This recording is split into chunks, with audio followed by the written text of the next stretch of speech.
Menjadi pemimpin harus punya visi keberanian untuk membawa perubahan. Di era global yang serba cepat, generasi muda Indonesia dituntut untuk berpikir luas, berjiwa kepemimpinan, dan mampu beradaptasi dengan dunia yang terus berkembang.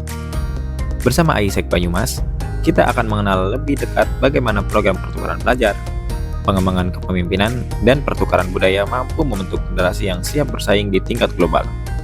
Simak lengkapnya di podcast tematik episode kali ini tentang generasi pemimpin Indonesia Emas.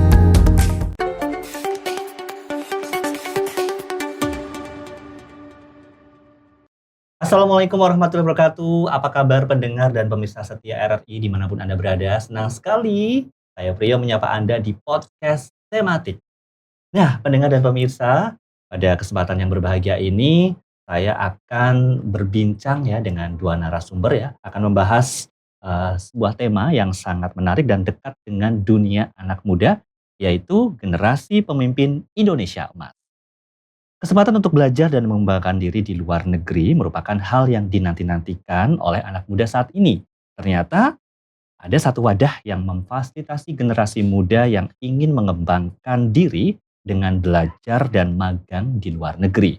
Organisasi ini adalah AIESEC. Nah, apa itu AIESEC? Saya akan membahasnya dengan dua narasumber di samping saya yang akan saya perkenalkan kepada Anda. Oke, yang pertama saya perkenalkan, ini ada seorang cewek cantik nih ya yang ada di samping saya. Langsung saja, ini ada Amalia Evelyn ya. Amalia ini adalah mahasiswi jurusan Ilmu Gizi Fakultas Ilmu Kesehatan Universitas Jenderal Sudirman Purwokerto, dan di AIESEC ini sebagai Local Head Outgoing Global Volunteer AIESEC in Unsur. Benar? Sekali. Betul. Apa kabar? Salam sehat. Alhamdulillah sehat, Mas. Ya, terima kasih sudah hadir di podcast kami. Sama-sama. Oke, di samping ini siapa nih? Evelyn. Evelyn? Apanya? Eve aja. Eve aja? Iya. Ini nggak mau ala-ala Inggris gitu? If gitu? Gak usah. Oh, nggak usah ya? Eve aja aman. Eve aja ya, baiklah. Oke, di samping Eve, ini juga ada cowok ganteng ya yang, wah ini kok kalian Kembar ya. keren ya. Ini saya mau loh outfit kayak kalian ya. Boleh Masih ada banget. nggak stok? Boleh nanti kita bicarakan kali ya di belakang. Boleh ya? Oke Iya, ya. boleh banget. Keren loh desainnya loh. Ini siapa yang desain nih? Departemen marketingnya sih. Ada ya? Iya, betul. Oke, ini saya perkenalkan dulu nih. Ada Mas Muhammad Raffi Atarik. Biasa di apa? Raffi, iya. Oke, bukan Raffi Ahmad ya? Semoga amin ya seperti beliau, tapi panggilannya Raffi aja. Amin amin. Ya. Amin, amin. Semoga amin. nasibnya Amin. baik seperti Amin, Raffi amin. Ahmad ya. Oke, Raffi ini adalah mahasiswa dari jurusan ini ya, Informatika, Fakultas Teknik Unsur Purwokerto, Betul. dan juga di AIESEC ini sebagai Local Head AIESEC in Unsur. Benar banget. Oke, selamat datang ya. Ya, terima kasih atas undangannya Mas ya. Raffi, Mbak Eve Iya. di podcast kita ya. Oke, sekarang kita mulai aja ngobrolnya. Tadi kan temanya sudah saya sampaikan ya. Temanya nih lumayan berat nggak sih? Kalau kalian berat nggak? Lumayan. Enggak sih Mas, kan Gimana? pemuda ya kita. Iya, betul. Jadi topik sehari-hari lah ya Makanan kita sebagai Makanan mahasiswa. sehari-hari ya. Betul. Oke. Generasi pemimpin Indonesia Emas. Betul banget Mas. Ini kan di mana-mana orang ngomongin Indonesia Emas 2045 ya. Betul. Dan insya Allah nanti saat itu, momen itu kayaknya kalian udah jadi orang sukses kayaknya. Amin. Amin. Cita-cita Amin ya udah tercapai gitu ya. Amin, amin, amin, amin. Amin ya. Amin, Itu doa amin, kita amin. bersama ya. Iya. Oke, baik, kita mulai aja nih podcast pada kali ini. Nah, saya langsung aja nih mau tanya dulu nih ke Eve dan juga ke Raffi. Ini panggilannya nama aja nggak apa-apa ya, Nggak biar apa-apa. lebih Boleh. deket, akrab Biar gitu asik ya. banget. Kita kan Iya, seumuran betul, kan betul. ya. Oh iya dong. Sama-sama Betul. pemuda dong. Betul. Ya, kita pemuda Indonesia Iya, ya. iya. Pemuda tuh nggak Nggak kenal pandang umur ya. umur. Iya, betul. Yang penting jiwanya, ya. Jiwanya. Oke, Setuju banget. meskipun saya sudah Semangatnya. berumur tapi saya jiwanya masih kayak kalian lah ya. Sama. Oke, buktinya kalau foto, video kayaknya masih Iya, face-nya masih kecap banget. kelihatan umurnya sama lah ya. Nggak Iya. apa-apa ya. Aman Mas. Oke, baik, saya ke Raffi dulu nih. Hmm. Raffi mungkin bisa diceritakan nih. Ini kan tadi saya ngomong AIESEC ya. Iya. Saya jujur belum tahu kepanjangan AIESEC apa, terus kemudian apa itu AIESEC, dan mungkin sebagian dari pendengar pemirsa ada yang belum tahu juga nih apa itu AIESEC. Mungkin boleh diceritakan dulu nih ke pendengar pemirsa sedikit tentang AIESEC dan fokus organisasinya itu di bidang apa. Silakan. Oke, baik. Mungkin kalau kita membahas tentang AIESEC ini, kalau misalnya teman-teman mungkin cari kepanjangannya itu berbahasa Perancis ya, dan secara mudahnya kalau dalam bahasa Indonesia kepanjangannya itu adalah Organisasi Ekonomi dan Bisnis Baik. Internasional. Nah, cuman kita udah nggak pakai lagi nih Mas singkatan itu gitu. Udah baik. lama tidak dipakai karena memang itu adalah singkatan yang muncul awal-awal AIESEC berdiri. Ya. Jadi memang munculnya AIESEC itu setelah Perang Dunia Kedua, di mana sekumpulan 7 orang pemuda dari negara berbeda saat itu menyadari bahwasanya untuk bisa menciptakan perdamaian, karena kan saat itu lagi masa perang-perang gitu kan, baru selesai Oke. banget Perang Dunia Kedua. Nah, gimana caranya kita bisa menciptakan perdamaian nih biar nggak perang? Akhirnya mereka menyadari bahwasanya bisa tercipta kalau manusia tuh bisa saling memahami satu sama lain. Dari negara A, negara B, nanti tuh bisa saling memahami. Makanya muncullah AIESEC biar mereka bisa mengirimkan orang dari negara satu ke negara lain. Cuman waktu itu basicnya masih belajar ekonomi dan bisnis gitu. Cuman seiring berjalannya waktu, biar bisa tetap relevan sama orang lain, akhirnya menjadi organisasi kepemimpinan. Dan kita nggak hanya tentang magang dan ekonomi aja, tapi kita berfokus kepada volunteer yang berbasis sekarang tuh SDGs dari PBB gitu. Jadi memang fokus kita tuh bergerak di bidang peace, perdamaian, and fulfillment of humankind potential gitu Mas. Oke, jadi sekarang bisa dibilang AIESEC tuh luas ya, Betul. nggak hanya bisnis dan ekonomi, Betul. tapi lebih dari itu ya. Betul. Mahasiswa-mahasiswa yang ingin join di AIESEC ini dari semua bidang ya, departemen gitu ya, Iya, bisa benar. join dan bisa ibaratnya mengembangkan potensinya di sana gitu ya. Betul. Oke, Anda sendiri kan tadi di informatika, Iya. terus apa tadi di Gizi. Kesehatan. ahli gizi, Ilmu gizi. ya, ilmu gizi ya. Iya. Kan dua bidang yang Agak sangat berlawanan jauh ya. berlawanan, Betul. tapi kok bisa jadi satu Betul. dalam organisasi ini gitu ya.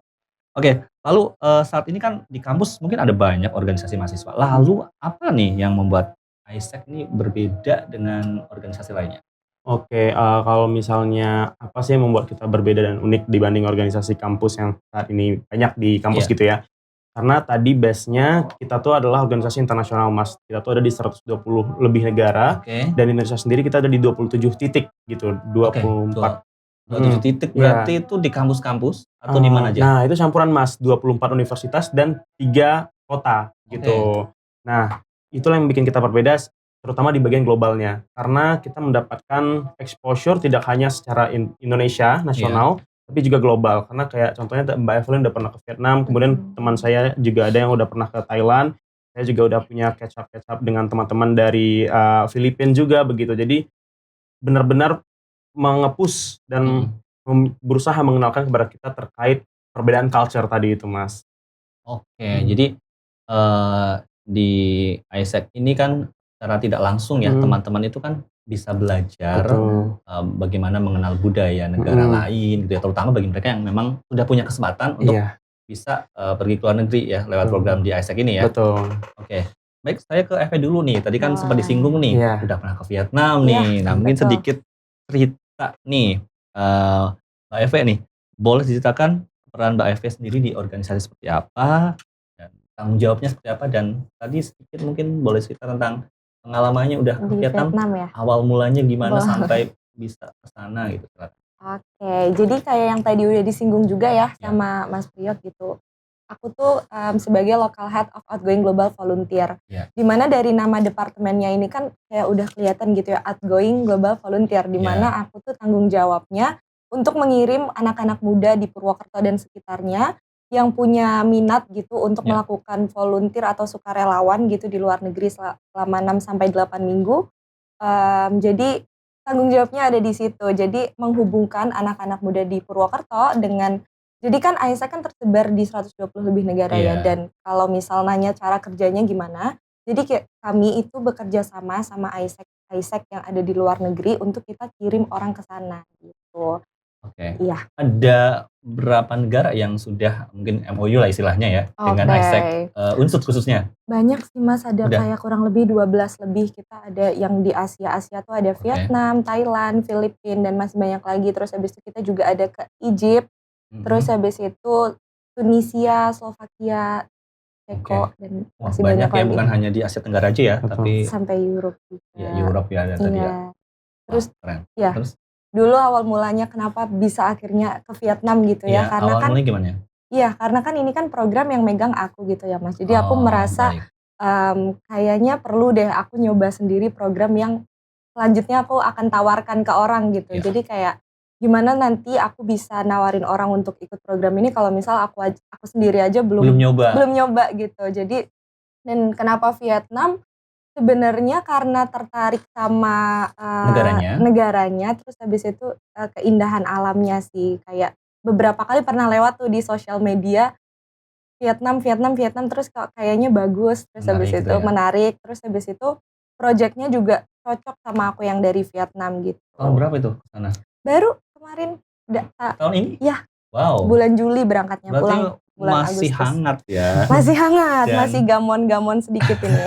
Gagal move on ya. Jadi Iya. masih pengen di sana lagi nggak? Masih pengen kesana lagi, Oke. ketemu anak-anak yang diajar lagi. Jadi di sana itu berarti kan volunteer ya. Berarti otomatis kan ada di sana mungkin berbaur dengan warga lokal di Betul. sana. Mungkin tadi ada programnya apa aja kalau di sana? Jadi kalau misal Global Volunteer ini seperti yang udah disinggung tadi, program kita tuh disusun berdasarkan SDGs gitu Iya. dari PBB, dan aku berkontribusi ke SDGs nomor 4, Quality Education atau pendidikan yang berkualitas gitu. Jadi fokusnya aku di sana ngajar bahasa Inggris ke anak-anak lokal di Vietnam sih, dan proyeknya itu untuk menyediakan pendidikan yang inklusif untuk anak-anak dari lingkungan-lingkungan yang mungkin agak di pinggiran kotanya. Yang marginal gitu. ya? Iya betul. Oke.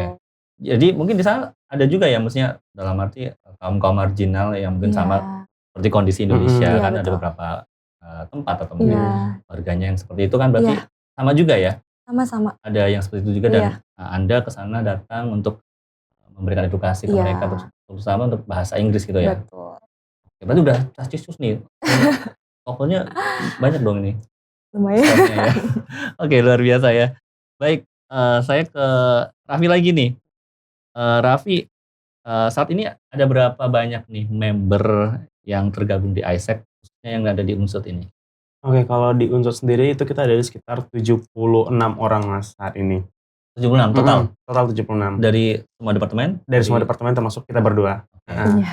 Berarti yang 74 nggak hadir ya hari ini ya? Iya, Atau betul, Mas. ada di depan jangan? Barangkali nanti Nonton nonton ya? barangkali ya Mas ya sambil nonton. Harus gitu. nonton. Harus nonton banget. Biar betul. Subscriber YouTube RN itu banget. Benar. harus. Nanti kita Jangan upload lupa SG. teman-teman. Like, Siap. komen ya. Aman banget. Oke. Ya berarti 76 ya. Terus kalau Anda sendiri sejak kapan bergabung? Terus boleh diceritakan bagaimana awal bergabung di ISEC nih? Oke. Mungkin ini ceritanya agak sedikit lucu ya Mas ya. Saya tuh mulai gabung itu di 2000. Sebenarnya kalau mencoba gabung join ISEC di 2022. Tapi kan ISEC proses seleksinya lumayan lama. Nanti jadi official member di tahun 2023 gitu. Jadi rasanya ketat? Memang agak panjang Mas, ada LGD, ada interview, kemudian nanti bakal ada probation kayak semacam magang selama sebulan kurang lebih, baru nanti di tahun depannya jadi official member gitu kalau lolos. Nah, kalau saya tuh join ISEC tuh sebenarnya dulu tuh malah saya nggak tahu apa-apa tentang ISEC ketika join. Jadi memang saat itu saya adalah mahasiswa yang tertolak kampus impian saat itu kan. Nah, jadi jadi curhat saya ya dikit ya. Iya, sedikit curhat teman-teman ya gitu. Oke. Jadi saat itu saya mencari semacam tempat yang barangkali saya dulu punya mindset. Kalau saya nggak bisa ke kampus itu, setidaknya di Unsut ada tempat yang bisa mengantarkan saya ke kampus tersebut. Entah semacam mungkin apa ya, pertemuan Studi, atau konferensi atau studi gitu-gitu kan. Jadi dulu saya ikut banyak hal lah, salah satunya ISEC gitu. Nah, memang di awal-awal nggak tahu apa-apa, tapi ketika selama proses seleksi mempelajari, ya ternyata ini organisasinya berbeda sama yang pernah saya coba sebelum-sebelumnya gitu. Mungkin dari situ sih Mas, lalu pada akhirnya sampai di titik ini. Iya, berarti berapa lama nih proses untuk sampai jadi official member gitu? Sampai jadi official member, kita tuh kan bukanya setiap tahun sekali. Setahun sekali? Iya, sekali setahun. Bukan per semester? Bukan. Sekali setahun itu di sekitar bulan Agustus pas maba baru masuk. Jadi kayak UKM biasanya. Open recruitnya di situ? Iya, betul. Jadi kayak ada mungkin semacam itu ada ya bikin pendaftaran di situ, ada apa informasi di situ, betul, open booth di situ. Iya, kita open booth gitu. di acara S3 ya, kalau di Unsur itu ada S3-nya gitu kan. Nah, kita open booth di sana dan proses seleksinya tuh kurang lebih karena dari Agustus, September, Oktober, November. Karena Desember kan libur ya. Nah, berarti kurang lebih 4 bulan lebih Mas gitu. Lumayan ya. Lumayan. Maksudnya untuk sebuah organisasi di kampus gitu. Kampus. Iya. Agak sedikit panjang Iya. prosesnya Iya. gitu ya. Betul Mas. Ya, tapi mungkin nggak sepanjang kita bikin paspor kali ya. Nggak selama itu ya. Lama di paspor atau jadi membernya Isaac nih?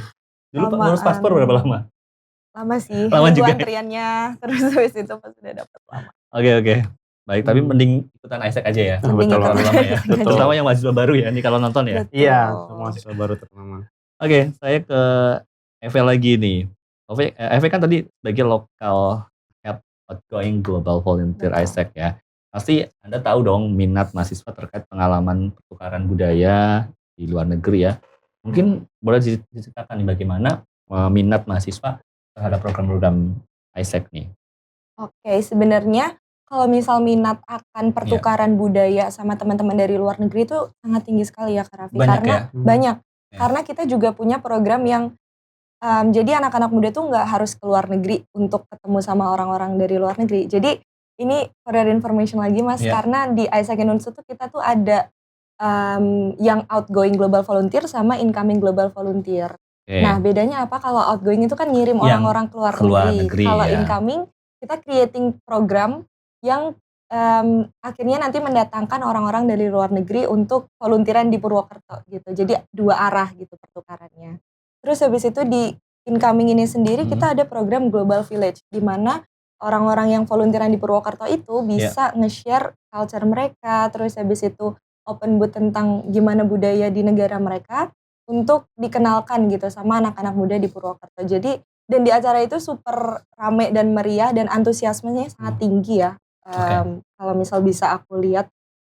Nah, untuk yang program outgoing itu sendiri, jadi sebenarnya program ini tuh udah ada di Isaac Unsud sebelum kita COVID gitu, Mas. Jadi udah ada dari 2017-an. Terus di 2018, 2019 customer kita lumayan tinggi tuh waktu itu, kayak mencapai 30-an lebih orang tuh kita kirim ke luar negeri untuk volunteer. Terus habis itu COVID datang, jadi kita harus istirahat. Break dulu Iya, ya. break dulu karena emang beneran gak bisa kan itu ngirim orang. Terus habis itu setelah COVID tuh baru ada tahun 2023-an dan mulai dari situlah kita harus mulai dari awal lagi gitu untuk ngenalin lagi program kita itu apa, terus habis itu bikin orang-orang percaya bahwa program ini tuh emang worth it dan lain sebagainya gitu. Dan so far sih kalau misal ngomongin minat tinggi ya Mas, cuman ada beberapa keterbatasan-keterbatasan yang memang masih perlu dikejar gitu. Jadi kalau yang incoming itu berarti sering datangin native speaker misalnya dari luar negeri atau bagaimana? Macam itu atau yang sesama anggota Isaac tapi yang dari luar negeri? Oh enggak, jadi kita beneran mendatangkan yang bukan harus anggota Isaac tapi beneran orang yang kayak aku aja. Iya, yang pengen volunteeran dan creating impact untuk yang internationally gitu, globally. Oke, dari mana saja nih yang pernah join? Negara mana saja yang? Dari kita sih kan karena program ini tuh baru ada di tahun ini, jadi baru ada lagi gitu di tahun ini. Kemarin kita mendatangkan orang dari Maroko, terus habis itu nanti di Desember kan karena ada lagi kita setahun 2 kali, ada yang dari Australia, dari Cina dan banyak lagi. Oke, nah kalau yang untuk yang outgoingnya setahun berapa kali nih? 2 kali juga. 2 kali. Terus selain Vietnam, negara mana lagi nih? Ada kemarin tuh kita ngirim ke Thailand 4 orang, terus habis itu ke Filipina 1 orang, sama yang ada Global Talent Teacher juga kita kirim ke Turki, terus habis itu ke satu lagi ke Vietnam juga gitu untuk magang. Ya baik, luar biasa sekali ya tadi penjelasannya. Oke, tapi kita boleh minum loh. Boleh banget. Kayaknya ngobrol. Udah minum nih tadi saya 2 kali. Udah ya? Saya minum dulu ya, saya juga aus nih kayaknya. Oke, kita lanjut lagi nih. Kayaknya seru nih mengupas tentang Isaac ini kayaknya nggak ada habisnya ya. Kayaknya kita durasi yang udah disiapkan kayaknya bisa kurang ya, pengennya lebih. Betul. Oke, lanjut nih. Kalau tadi kan caranya mendaftar belum dijelasin nih, baru kayak waktunya itu kan 4 bulan tuh kan. Tapi caranya gimana kalau pengen join nih? Oke, nah mungkin untuk teman-teman yang mau join Isaac gitu ya. Tadi seperti yang sempat aku sampaikan, kita tuh open di setiap sekali setahun di semester ganjil di bulan Agustus biasanya ketika maba baru masuk. Nah, nanti tuh bakal ada form, G-form seperti biasa. Nanti teman-teman bakal ngisi macam pertanyaan lah, data diri ya, kayak data diri, kemudian kayak reason lah ya kenapa mau, terus tertarik seperti apa. Iya. Nanti setelah lolos dari situ kita punya yang namanya Youth Today X Join ISEC.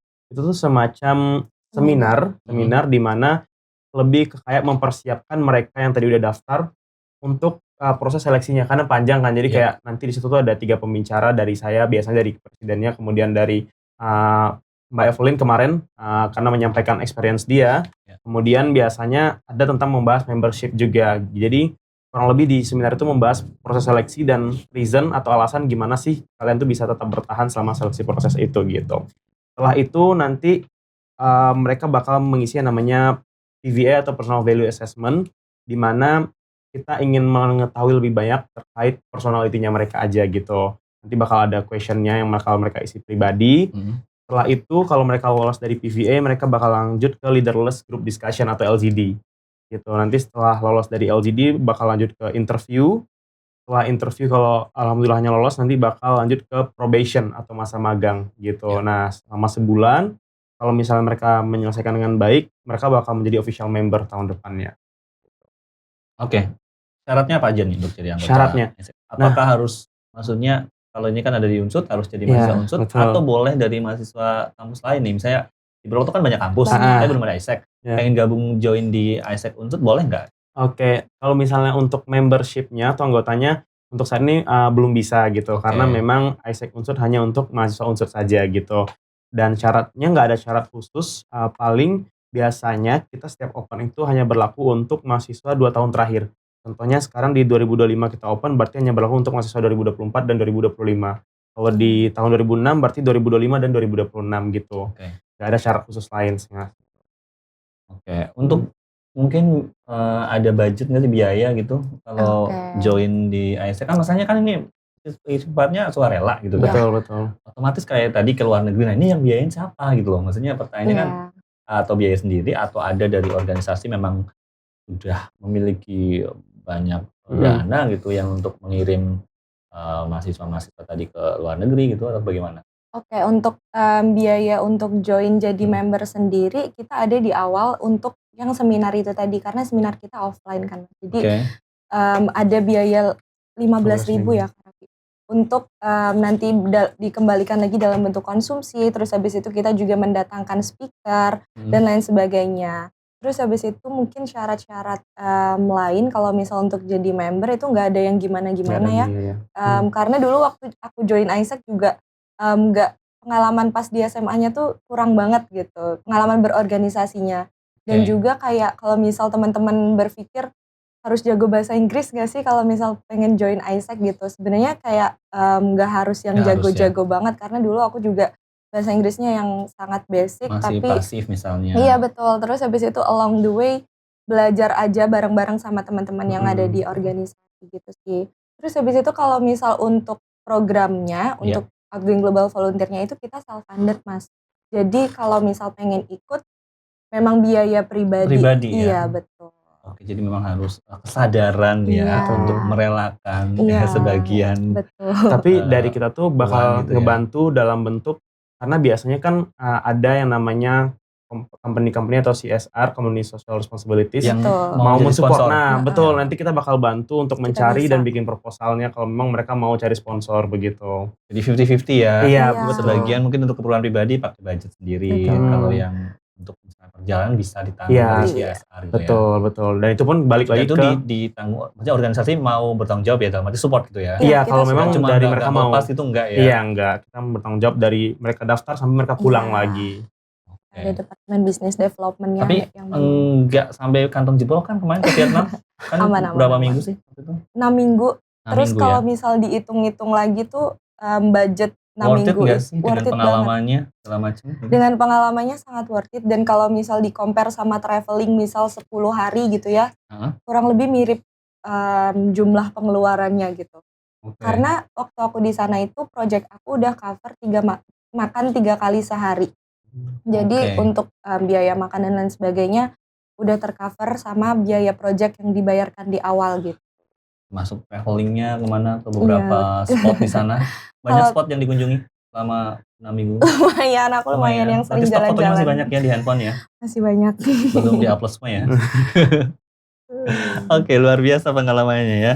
Oke, selanjutnya nih, ini kan tema kita ngomongin tentang generasi pemimpin Indonesia emas. Nah, menurut Raffi dan Eve nih ya, seperti apa sih menurut Raffi dan Eve karakter pemimpin yang dibutuhkan untuk menyongsong Indonesia Emas 2045? Silakan dari Raffi dulu. Oke, kalau misal kita bahas tentang Indonesia emas gitu ya, Iya. Mas ya. Banyak sih sebenarnya, cuman kalau dari saya yang paling penting adalah pemuda yang siap melangkah. Ya. Karena kalau kita lihat sekarang tuh tantangan dan hal-hal yang muncul tuh udah di luar batas yang bisa kita prediksi gitu, kayak tiba-tiba terjadi A, B, C, D. Lebih kayak kita siap untuk melangkah di hal-hal yang kita nggak pasti. Kemudian kedua adalah adaptif sih Mas. Karena kalau kita lihat perkembangan digital sekarang yang terjadi, mungkin orang bilang kayak, aduh nanti AI bakal menggantikan posisi A, menggantikan posisi B. Mungkin ada benarnya, mungkin ada salahnya. Nah untuk itu kita sebagai pemuda juga harus siap beradaptasi terkait apa yang bakal terjadi di tahun 2045 tadi gitu. Mungkin dari saya dua itu sih yang paling penting. Barangkali dari Evi ada tambahan. Ya, mungkin kalau Eve tantangan terbesar saat ini apa nih untuk mahasiswa dalam mengembangkan jiwa kepemimpinan dan juga global mindset nih? Tantangan terbesarnya ya. Iya. Kalau misal yang aku lihat sekarang sih di diri mahasiswa itu sendiri ya. Kayak yang udah sempat disinggung tadi, kayak ketakutan-ketakutan buat nyoba hal-hal baru, terus habis itu ketakutan untuk melangkah maju gitu. Itu yang menjadi tantangan terbesar di diri mahasiswa itu sendiri ketika ngomongin pengen ngembangin leadership skill atau kepemimpinan gitu sih. Terus habis itu juga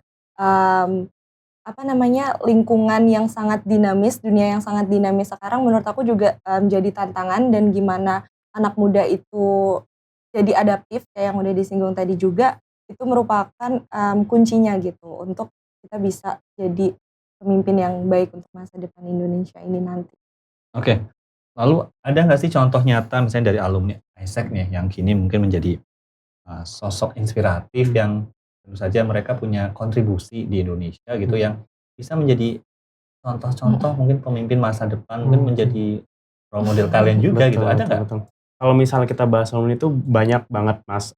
Cuman mungkin saya akan mention beberapa nama aja gitu ya, mungkin barangkali dikenal oleh teman-teman. Yang pertama kalau kita bahas secara global, ada alumni ISEC namanya Bill Clinton, mantan Presiden Amerika Serikat, beliau adalah alumni ISECer. Kemudian kalau di Indonesia, ada beberapa orang mungkin barangkali pernah kenal Mbak Anindya, beliau itu Putri Indonesia waktu itu 2015, dia juga alumni ISEC. Kemudian Kang Rahman, Rahman maaf kalau saya salah, itu Walcott Bandung saya nih, Rahman kalau saya nggak salah, Kang Rahman. Betul. Farhan, kok Rahman? Masya Allah, maaf Kang. Kang ya, Farhan, betul. Iya, Kang Farhan. Beliau juga pernah jadi presenter di radio ya, RRI. Bukan, maksudnya TV ya. TV ya waktu itu ya, Kang Farhan. Betul, beliau juga alumni ISECer dan masih banyak lagi begitu. Ternyata udah banyak ya sosok public figure yang alumni ISEC gitu ya, dan jadi kalian optimis juga dong. Iya, ke depan amin, bisa amin. mengikuti jejak mereka gitu. Amin. Dan kalian sadar nggak sih maksudnya jiwa kepemimpinan kalian dilatih di ISEC selama ini? Sangat membantu ya. Iya, betul. Jiwa leadership kalian juga terbentuk di sini. Betul. Oke, lalu apa nih nilai-nilai kepemimpinan, khususnya kepemimpinan global nih, yang menurut Raffi dan juga Eve ini relevan untuk diterapkan gitu ya dalam konteks lokal Indonesia nih, di Indonesia atau khususnya mungkin di Purwokerto gitu. Oke, kalau misalnya dalam kepemimpinan global yang relevan sama Indonesia, itu adalah cultural experience tadi, different cultural experience Mas, kayak karena kan kalau global tuh banyak culture yang berbeda-beda, maka harus bisa mengerti dan menerima. Sama sebenarnya dengan Indonesia, bahkan kita udah punya lebih dulu ya, Bhinneka Tunggal Ika. Betul. Sangat beragam. Betul. Bahkan kita udah punya sendiri namanya Bhinneka Tunggal Ika, dan itu konsepnya sama banget sama dengan kepemimpinan global yang dibawa gitu. Jadi memang kita bisa memanfaatkan itu sebenarnya, bahwasanya bahkan di Purwokerto sendiri tuh kayak saya datangnya bukan dari Purwokerto gitu kan, saya dari Sumatera, ketemu juga dengan Eve dari Semarang begitu kan. Jadi sama Masnya dari Warlock gitu, Purwokerto. Jadi kita bertiga ini tadi udah bisa ngobrol dekat karena Mas Iyo paham kalau misalnya saya dari Padang dulu pernah punya teman gitu kan. Terus Semarang juga tadi sempat ngobrol-ngobrol gimana di Semarang begitu. Jadi itu sih teman-teman, gimana kita bisa saling mengerti perbedaan culture yang ada. Oke. Kalau Eve nih mungkin bisa dijelaskan juga tentang global volunteer tadi nih, tujuan utamanya sama dampak yang diharapkan bagi peserta maupun masyarakat global. Oke, tujuan utama kita sebenarnya itu untuk mengembangkan skill kepemimpinan yang ada di anak-anak muda dengan cara ngirim mereka ke luar negeri dan membiarkan mereka untuk menghadapi tantangan-tantangan dan juga lingkungan yang dinamis ketika mereka ada di lingkungan yang mungkin asing gitu ya Mas bagi mereka selama 6 minggu gitu. Terus habis itu dampak untuk masyarakat sekitar karena kita tadi contribute to SDGs gitu ya, berkontribusi ke SDGs, jadi program-program yang AIESEC punya itu disusunnya juga berdasarkan SDGs itu. Jadi sudah ada apa ya namanya? Sudah ada indikator-indikator yang emang udah dibuat gitu oleh AIESEC untuk dilakukan oleh para volunteernya supaya pas kita pergi ke sana itu terus kita pulang impact-nya tuh nggak stop sampai di situ gitu Mas. Jadi masih berkelanjutan ya. gitu. Dan itu kan udah di plotting juga ya. Iya, Misalnya betul. kayak Vietnam isunya apa sih di sana? Iya. Betul. Terus mungkin daerah mana saja nih yang harus dikunjungi gitu kan. Udah ada Betul. titik-titiknya Sudah ada. dan udah diprogram juga ya. Iya. Betul. Jadi tidak sembarangan cuma datang ke Vietnam, Iya. foto-foto Iya. enggak ya. Enggak. Tapi ada tujuan, Ada impact-nya. ada impact juga untuk warga di sana gitu ya. Betul. Kalau selain tadi kan ini kalau yang outgoing gitu ya. Kalau incoming-nya sendiri nih, kalau yang misalnya mungkin di Purwokerto di kalangan mahasiswa sendiri seperti apa sih maksudnya bermanfaatan dari AIESEC ini gitu? Oke. Karena incoming kita seperti kata Mbak Evi kita baru tahun ini dan baru balik lagi setelah sekian lama.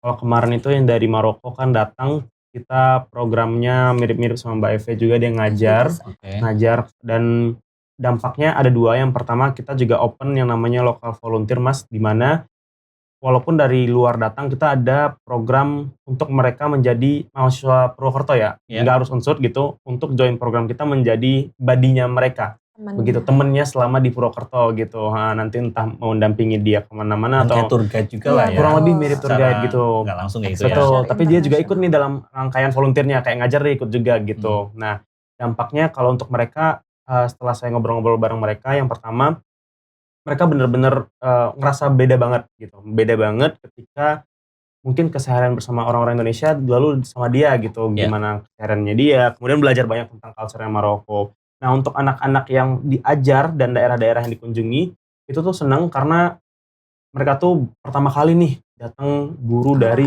orang asing gitu, walaupun awalnya nggak sama-sama ngerti kan karena bahasa Inggris. Tapi setidaknya mereka bener-bener senang. Iya betul, bahasa ibunya beda, tapi mereka senang banget karena bukan masalah tentang bahasanya sebenarnya, tapi gimana kita bisa terkoneksi satu sama lain aja gitu Mas. Oke, mungkin saya mau menambahkan? Kalau misal dari segi incoming, kami juga waktu menentukan projectnya ini mau apa, jadi project kita fingerprint, di mana kita tuh mengasah dan juga memberikan edukasi terkait dengan art gitu. Jadi tentang kurang lebih seni gitulah ya. Dan ketika kita create program itu juga kita melihat apa yang ada dan dibutuhkan di kalangan masyarakat di Purwokerto. Kemudian waktu kita menyusun programnya juga kita memikirkan jadi flow-nya itu nanti gimana, terus nanti hasil akhirnya itu gimana, dan semuanya udah ada catatannya dan juga nanti di akhir ada report-nya gitu. Ya, lalu menurut Anda berdua nih, apakah AIESEC ini punya kontribusi dalam arti di kampus, khususnya Unsur, kemudian kontribusi secara luas misalnya di Kabupaten Banyumas ya, Purwokerto kan ada di Kabupaten Banyumas, maksudnya mungkin pernah bersinergi, berkolaborasi dengan pemerintah tempat, sebuah proyek apa yang besar yang memang punya impact lebih luas dengan bagi warga lokal tuh, seperti apa? Kalau misalnya kita bahas untuk di kampus sendiri, lebih ke kayak kita ikut berpartisipasi dalam beberapa kegiatan-kegiatan kampus gitu dan mewakili organisasi gitu ya Mas. Mungkin kalau dampak-dampak yang terlalu besar sih nggak ada karena mungkin belum ya mungkin belum ya kalau di kampus mungkin lebih kayak gitu ya. Betul, mungkin program-program dari kampus nanti kalau memang ada yang bisa kita join bareng kita bakal ikut dan itu memang udah jadi plan. Kemudian kalau untuk pemerintah setempat sebenarnya kita yang tadi kayak Eve bilang kita tuh berkolaborasi waktu itu Global Village, kita mengadakan di rumah ini ya di Bupati ya, daerah pendoponya Bupati gitu yang dekat alun-alun. Dan memang itu juga open untuk umum, jadi memang semuanya diundang dan mengenalkan budaya dari luar ke sini. Sama tahun lalu kita pernah, tapi bukan di Banyumas, kita sama daerah Cilacap di penangkaran penyu Cilacap gitu dalam volunteer pelepasan penyu saat itu. Oke, lalu ke Eve nih, AIESEC kan sebuah organisasi besar gitu yang ada di berbagai negara gitu. Tentu ada banyak tantangan ke depan ya. Apakah ada program atau inovasi tertentu untuk terus berkembang dalam arti mungkin supaya terima segala lapisan mungkin usia, juga mungkin segala zaman, menjawab tantangan zaman itu seperti apa? Jadi kalau misal di AIESEC itu sendiri pastinya kita terus menyesuaikan sama yang namanya perkembangan zaman ya Mas. Cuman kalau misal ngomongin sekarang gitu, kita lagi di masa-masa nge-settle-in kembali program-program exchange kita yang udah lama tertidur karena COVID, terus habis itu sekarang balik lagi. Jadi fokusnya lagi di situ sih untuk mengembangkan mindset bahwa perbedaan culture itu pasti ada, tapi gimana cara kita untuk menjadikan itu bukan sebagai suatu hal yang negatif, tapi gimana kita bisa belajar dari masing-masing negara gitu. Oke, ini kita karena waktunya sangat terbatas ya, jadi nggak bisa ngobrol panjang-panjang. Mungkin terakhir nih di sesi obrolan kita kali ini ya, apa nih pesan Anda berdua kepada generasi muda di luar sana yang ingin berkontribusi tetapi masih ragu nih untuk mulai langkah, dan apakah dengan join di AIESEC ini Anda berdua menjanjikan bahwa AIESEC ini mampu mengubah mungkin mindset generasi muda di luar sana untuk memiliki jiwa-jiwa kepemimpinan di masa yang akan datang? Silakan, Raffi dulu. Oke, kalau dari aku untuk teman-teman di sana, aku punya satu statement yang selalu aku pakai ketika aku takut, yaitu adalah lebih baik menyesal karena mencoba daripada menyesal karena nggak mencoba, begitu. Nah, kalau untuk AIESEC, kami menjanjikan kalau memang teman-teman join AIESEC itu bakal develop dan bakal dapat banyak hal, tapi aku nggak bisa janjikan bahwasanya AIESEC itu penuh dengan hal-hal seru. Karena ketika kita butuh develop, itu pasti ada yang namanya challenging environment. Betul, lingkungan yang menantang. Nah, kalau teman-teman nggak bisa bertahan di lingkungan yang menantang, justru teman-teman yang rugi. Jadi kalau memang teman-teman mau development-nya dan pengen join AIESEC, maka teman-teman juga harus siap dengan lingkungannya yang menantang tadi. Begitu. Oke, next silakan. Oke, kalau misal dari aku, mirip sih ya untuk menghadapi rasa takut yang ada dalam diri kita itu kayak sangat penting dan krusial dan dibutuhkan sekarang. Karena kalau misal kita terus-terusan ada di zona aman dan zona nyaman kita, nggak menjamin kita bakal berkembang kayak gitu sih Mas. Aku dulu juga waktu memutuskan akhirnya untuk pergi ke luar negeri 6 minggu sendirian, itu juga banyak banget ketakutan-ketakutannya karena harus jauh dari keluarga, terus ngorbanin masa libur semester juga. Itu juga banyak banget ketakutan, tapi gimana kita bisa ngelawan ketakutan itu dan akhirnya cobain opportunity yang ada di depan kita, itu merupakan kunci gitu ketika kita ngomongin mau berkembang. Dan sama juga kayak Kak Raffi ya, challenge dan juga tantangan yang kita hadapi di masa sekarang itu gak bisa dipungkiri pasti akan tetap ada gitu, tapi gimana cara kita untuk menghadapinya, terus habis itu create solusi-solusinya dari situ, itu gimana hal yang bisa bikin kita berkembang gitu. Oke, luar biasa nih insight hari ini dari kalian berdua ya. Oke, nah mungkin boleh promo nih ke teman-teman di luar sana, mungkin kalau yang ingin lebih dekat dengan AIESEC, mungkin boleh kunjungi sosial media kalian dan juga AIESEC sendiri, boleh disampaikan nih biar banyak yang join juga nih, mungkin yang mahasiswa baru belum tahu, jadi kepo nih, silakan. Boleh banget. Nah, untuk teman-teman yang pengen tahu lebih lanjut tentang AIESEC, itu mungkin bisa lihat dari IG AIESEC Indonesia dulu, Instagramnya ada di AIESEC Indonesia, dan untuk kalau misalnya AIESEC Unsut, untuk teman-teman Purwokerto dan sekitarnya, bisa cek di Strive with Unsut gitu. Atau pingin kepo dengan kehidupan internal kami, gimana kita di internal berorganisasi di Unsut, di AIESEC Unsut, kita punya Instagram juga namanya prakerta.live. Jadi gak hanya tentang program-program aja, tapi kita juga menampilkan membershipnya gimana begitu. Itu teman-teman bisa dicek langsung ya di Instagram. Oke, di follow juga ya. Iya, betul banget. Oke deh, thank you Eve, thank you Raffi, sudah join di podcast kali ini. Luar biasa perbincangannya dan benar-benar bisa membuka wawasan kita ya tentang peluang pertukaran budaya melalui AIESEC tadi ya. Betul. Dan sebelum kita akhiri, sekali lagi saya ucapkan terima kasih untuk Eve dan juga untuk Raffi atas kedatangannya di studio. Mudah-mudahan apa yang disampaikan tadi bermanfaat ya untuk teman-teman kita di luar sana, dan juga pastinya mahasiswa ya yang di Unsut juga nih khususnya yang memang satu kampus dengan kalian gitu ya, dan juga mahasiswa di luar sana. Oke, kita akan mengakhiri podcast pada kesempatan kali ini yang luar biasa bersama dua narasumber yang hebat ya, ada Raffi dan juga Eve dari Universitas Jenderal Sudirman Purwokerto melalui organisasi ISEC ya. Dan sampai di sini obrolan yang memotivasi generasi muda di Banyumas dan sekitarnya untuk terus mengembangkan wawasan sehingga mampu berkiprah secara global. Saya Prio, mewakili seluruh tim yang bertugas, pamit undur diri. Jangan lupa untuk selalu dengarkan podcast tematik di Pro 1 FM atau saksikan melalui kanal YouTube RRI Purwokerto. Jangan lupa subscribe, like, serta komen. Oke, saya Prio, pamit undur diri. Sampai jumpa lagi. Dan wassalamualaikum warahmatullahi wabarakatuh.